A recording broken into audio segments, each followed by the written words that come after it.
മത്തായി സുവിശേഷം 28-ാം അധ്യായം നമ്മുടെ വാഴ്ത്തപ്പെട്ട കർത്താവ് നമുക്ക് തരുന്ന മഹാനിയോഗം. അതിന്റെ അവസാന പദം ഇങ്ങനെയാണ് പറഞ്ഞ് അവസാനിപ്പിക്കുന്നത്: ഞാനോ ലോകാവസാനത്തോളം എല്ലാ നാളും നിങ്ങളോട് കൂടെയുണ്ട്.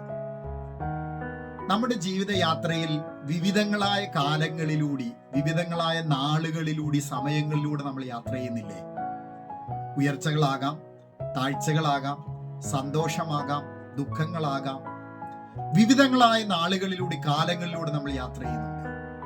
പക്ഷെ നമ്മുടെ ജീവിതത്തിൽ നമ്മുടെ വാഴ്ത്തപ്പെട്ട കർത്താവ് നൽകിയ എത്ര അനുഗ്രഹീതമായ ഒരു വാഗ്ദത്ത വചനമാണ്: എല്ലാ നാളിലും ലോകാവസാനത്തോളം ഞാൻ നിങ്ങളോട് കൂടെയുണ്ട്.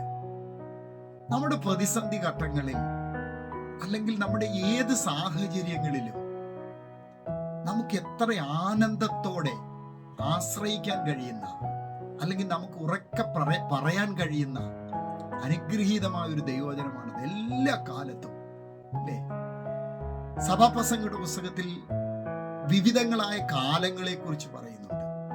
അവിടെ പറയുന്ന എല്ലാറ്റിനും ഒരു സമയമുണ്ട്, അല്ലെങ്കിൽ എല്ലാറ്റിനും ഒരു കാലമുണ്ട്. സമൃദ്ധിക്കൊരു കാലമുണ്ടെങ്കിൽ സമൃദ്ധി ഇല്ലായ്മയ്ക്കൊരു കാലമുണ്ട്. ധനത്തിനൊരു കാലമുണ്ടെങ്കിൽ ധനനഷ്ടത്തിനൊരു കാലമുണ്ട്. ഉയർച്ചയ്ക്കൊരു കാലമുണ്ടെങ്കിൽ താഴ്ചയ്ക്കൊരു കാലമുണ്ട്. നമുക്ക് കൊയ്ത് കൂട്ടുവാൻ, സമൃദ്ധിയിലേക്ക് വരാൻ ഒരു കാലമുണ്ടെങ്കിൽ ഒക്കെ നഷ്ടപ്പെടാൻ ഒരു കാലമുണ്ട്. അനുഗ്രഹത്തിനൊരു കാലമുണ്ടെങ്കിൽ അതെല്ലാം തകർന്നു പോകാൻ ഒരു കാലമുണ്ട്. സഭാപ്രസംഗയുടെ പുസ്തകത്തിൽ വ്യക്തമായി നമ്മളോട് പറയുന്നു, വ്യത്യസ്തങ്ങളായ കാലങ്ങളിലൂടെ നമ്മൾ യാത്ര ചെയ്യണം. പക്ഷേ 28-ാം അധ്യായത്തിൽ മത്തായി സുവിശേഷത്തിൽ കർത്താവ് പറയുകയാണ്, എല്ലാ കാലത്തും ഞാൻ നിങ്ങളോട് കൂടെയുണ്ട്. നമ്മുടെ ജീവിതത്തിന്റെ ഉയർച്ചയുടെ കാലങ്ങൾ, താഴ്ചയുടെ കാലങ്ങൾ ഒക്കെ നമ്മളൊന്ന് വിലയിരുത്തിയാൽ, എല്ലാ കാലത്തും നമ്മുടെ ബന്ധങ്ങൾക്ക് നമ്മളോട് കൂടെ ഇരിക്കാൻ കഴിയുകയില്ല. അത് അപ്പനാകാം, അമ്മയാകാം, സഹോദരങ്ങളാകാം, മക്കളാകാം.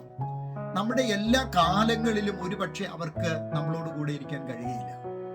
പക്ഷെ നമ്മുടെ വാഴ്ത്തപ്പെട്ട കർത്താവ് പറയുന്ന എത്ര അനുഗ്രഹീതമായ ഒരു പദമാണത്.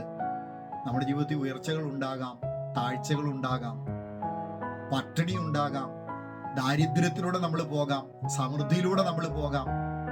എല്ലാ കാലത്തും ലോകബന്ധങ്ങൾക്കൊന്നും ഒരിക്കലും നമ്മളോട് ചേർന്ന്, എല്ലാ കാലങ്ങളിലും നമ്മളോട് ചേർന്ന് നിൽക്കാൻ കഴിയില്ല.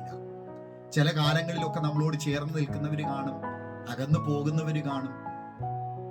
എല്ലാ കാലങ്ങളിലും ലോക മനുഷ്യന് ബന്ധങ്ങളിൽ ചേർന്ന് നിൽക്കാൻ കഴിയുകയില്ല. പക്ഷെ നമ്മുടെ കർത്താവ് പറയുകയാണ്, എല്ലാ കാലത്തും, എല്ലാ നാളിലും, ലോകാവസാനത്തോളം ഞാൻ നിങ്ങളോട് കൂടെയുണ്ട്. നിങ്ങൾ വിവിധങ്ങളായ കാലങ്ങളിലൂടെയാകും യാത്ര ചെയ്യുന്നത്. ആരും ഒരുപക്ഷെ നിങ്ങളെ അറിഞ്ഞിട്ടില്ലാത്ത ഒറ്റപ്പെടലിന്റെ, ഏകാന്തതകളുടെ, രോഗങ്ങളുടെ, തകർച്ചകളുടെ, വേദനകളുടെ കാലങ്ങളിലൂടെ ആയിരിക്കും ഒരുപക്ഷെ നിങ്ങൾ കടന്നു പോകുന്നത്. ചോദ്യങ്ങൾ ഒരുപാട് നമുക്ക് അതിന് മധ്യത്തിൽ ഉണ്ടാകും. പക്ഷെ കർത്താവ് പറയുന്നു, അധൈര്യപ്പെടണ്ട. ലോകാവസാനത്തോളം, നിങ്ങളുടെ എല്ലാ കാലത്തും, എല്ലാ നാളുകളിലും, ആരെല്ലാം നിങ്ങളെ കൈവിട്ടാലും ഞാൻ നിങ്ങളോട് കൂടെയുണ്ട്. കർത്താവ് നമ്മളോട് പറഞ്ഞ അനുഗ്രഹീതമായ വാഗ്ദത്ത വചനത്തിൽ നമുക്ക് ഉറച്ചു വിശ്വസിക്കാം. എൻ്റെ എല്ലാ കാലങ്ങളിലും എൻ്റെ കർത്താവ്